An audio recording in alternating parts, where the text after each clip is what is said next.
We're going to take a look at creating a glass photosphere, but before you start, create a folder on your hard drive and put around about 25-30 images into that folder. Then, once you've done that, come up to File, drop down to Contact Sheet 2, clicking on Contact Sheet 2, which opens this dialog box. Image source, use folder, choose. This is where you navigate to the folder that you just created, containing those 25 to 30 images, so click choose on this. These are the ones I've selected. They're in with my July assignment. So if we come onto this, we're going to click on it and I'm going to click choose. There they are. You'll notice it's showing a path at the top there with July assignment. If we just drop down, you'll notice you've got the document size. It's in inches. You can of course have centimeters or pixels. It's 8 inches by 10 inches. I'm going to change this to 8 inches, so it's square. You'll notice the way a little preview on the side here changes. Resolution 300. Now the important thing is make sure you untick this. So untick flatten all layers. That is important. Make sure this is unticked. Dropping down, place, across, and we're going to untick this as well.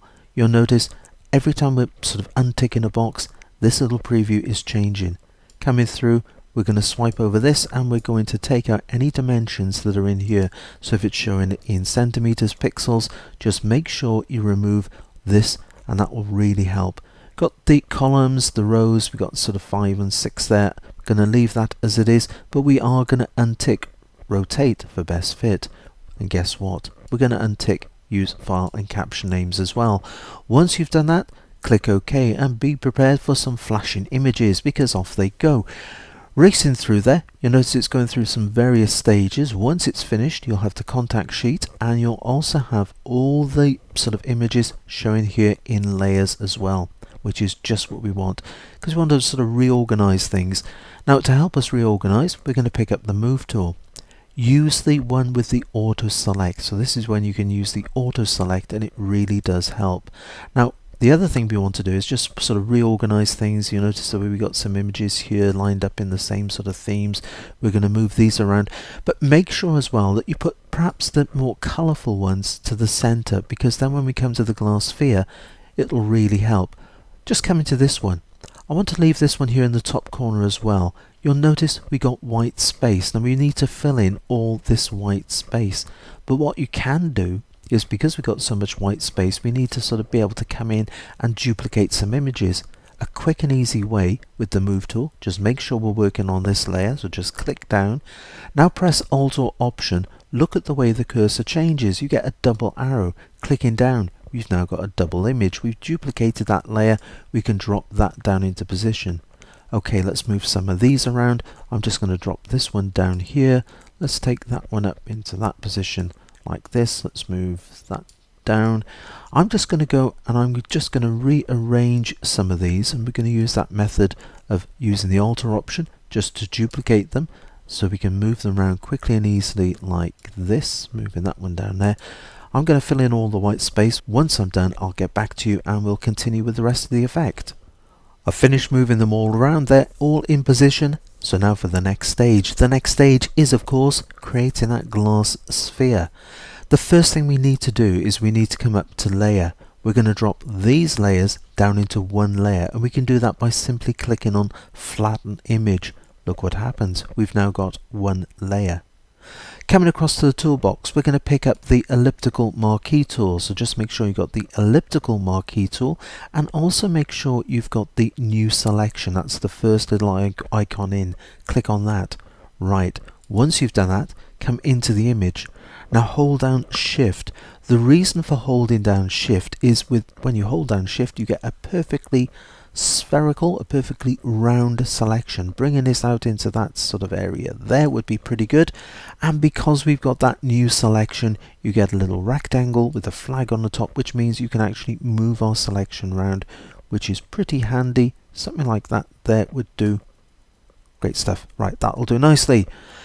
We're now going to copy what's inside this selection and we're going to paste it into a new layer. To do that is very simple. You just use Command J, Control J. That's Command J or Control J. In it goes. If I just switch it off, we can take a look. There it is so far.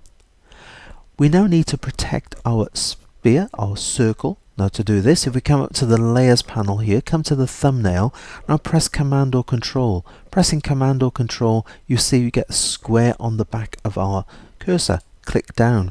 We have now got ourselves a selection. This is just making sure that we're going to hold everything inside that selection, because come into Filter, come into Distort and go into Spherize. If we didn't do that, you end up with a bit of a sort of elongated shape, and we want to keep it as a perfect sphere.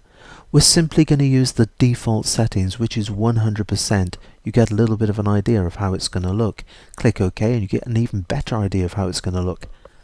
Perfect, just what we're after.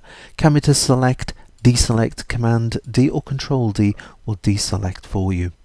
Right, now that we've done that, let's take it a stage further again. I want to give this a really glassy look, and we can do it quite simply by dropping down to the effects icon, clicking on the effects icon, layer styles in other version of Photoshop as well. Coming in, you can use any one of the glass buttons, so navigate your way to styles, then from styles, come in, take a look at, there it is there, glass buttons, clicking on this, and if we drop down, this is the one we're after. This is the translucent glass. Double clicking. Doesn't that look impressive?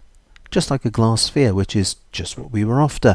Right, now that we've created that, let's come back to our layers, and when we look at layers, you'll notice this little FX, exactly the same down here, showing us that a layer style has been applied to this layer.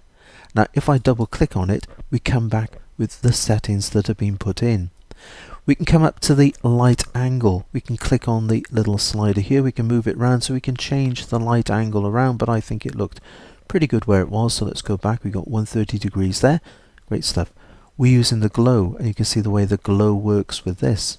That looks, yeah, I like the way that's working. We got the bevel. You can switch that on and off, and you can see it's the bevel which is giving it that sort of glazed look and that sort of sheen at the top. You can also click on drop shadow. That opens the drop shadow. You may have seen it just there popping around the outside. Moving your cursor out, you can't do anything with this, so just click OK. Come back to the layer, click back on that little FX icon. Right, let's get it right. Move your cursor out. You've now got a move tool. Now you can move it round, and there's your drop shadow. So let's move it into this sort of position here, a little bit close to the edge. Not going to worry too much about that.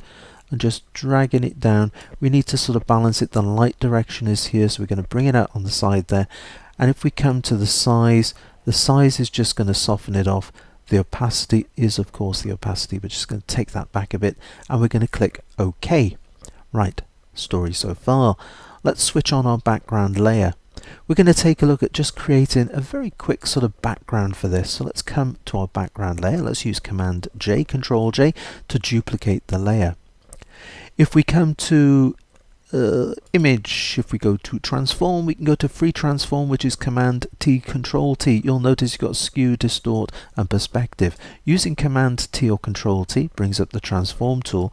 If you right click, you've now got a far bigger menu, and you've got scale, you've got free rotate, etc. Perspective is the one we're after, and if I click on the top like this, if you bring it in, you'll notice the two top corners come in exactly the same. If we come to the bottom, you'll notice the two bottom corners are coming out identically, so we can pull it into this area here. Bring your cursor back inside, go to free transform, clicking on this, we can drop this down. I need to come to something about midway point, something like that looks pretty good. Right click in, we're going to go back to perspective. Let's just bring this in like that. You'll notice the way they're coming in there. Great stuff. And just perhaps a touch or two lower. There would look pretty good. Right, double clicking to apply. Just to give it a little bit of depth, I'm simply going to come into this, and we're going to go to filter, we're going to go to blur, we're going to go to Gaussian blur, and we're just going to blur the background off by just a small amount there, just to give it a little bit of depth, and click OK to that.